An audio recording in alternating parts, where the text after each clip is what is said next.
एक बार की बात है। एक बार एक अध्यापक एक संपन्न परिवार के शिष्य के साथ कहीं जा रहे थे। तो उस शिष्य को कुछ मजाक सूझी क्योंकि उसको रास्ते में किसी गरीब मजदूर के जूते दिखाई दिए। उसने अध्यापक से कहा, गुरु जी, अगर हम इन जूतों को छुपा दे तो कितना मजा आएगा। देखते हैं कि मजदूर पर इसका क्या असर पड़ता है। अब उसको तो मजाक सूझ रहा था, लेकिन गुरु जी ने कहा कि नहीं, गरीब इंसान के साथ इस तरह का भद्दा मजाक करना ठीक नहीं है। उसने कहा, क्यों ना हम इन जूतों में कुछ सिक्के डाल दें और देखें कि इसका इस गरीब गरीब मजदूर पर क्या प्रभाव पड़ता है। उन्होंने ऐसा ही किया।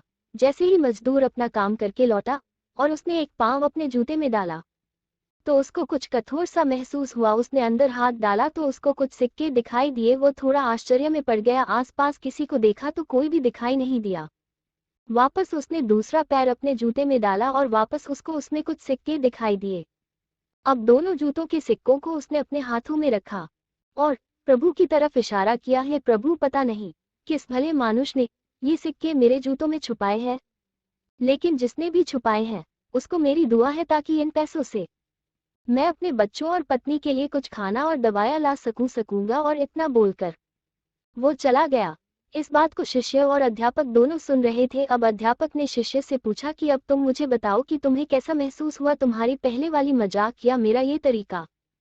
तो उसने कहा कि गुरु जी, मैं आपसे क्षमा चाहता हूँ। अब मुझे समझ आ गया है कि सच्ची खुशी किस चीज में है। जब हम किसी की मजाक उड़ाते हैं तो हमें कुछ पल का आनंद मिलता है, लेकिन इससे हमें बद्दुआ मिलती है। लेकिन अगर हम किसी की मुश्किल परिस्थिति में मदद करते हैं और जिसकी भी हम मदद करते हैं उसको भी नहीं पता कि हमने उसकी मदद की है, लेकिन अंदर ही अंदर हमें पता है कि हमने उस इंसान की मदद की है। यही सच्ची खुशी है। जब हम दूसरों को खुशी देते हैं तो हमें सच्ची खुशी मिलती है। इसी तरह खुशियां बांटते रहिए, लोगों की मदद करते रहिए और दान करते रहिए। जिसके भी आप काबिल हो, जितना भी आपसे बन पड़े, दान करें, लेकिन दान जरूर करें। इसका मतलब यह नहीं है कि आपको कंपलसरी या अनिवार्य रूप से इतने रुपए दान करने ही चाहिए, क्योंकि हर किसी की जरूरत अलग अलग हो सकती है। अगर आप किसी को पैसों का दान नहीं कर सकते तो कम से कम चीजों का दान तो कर ही सकते हैं। मुझे पूरी उम्मीद है कि यह हार्ट टचिंग स्टोरी आपको जरूर अच्छी लगी होगी।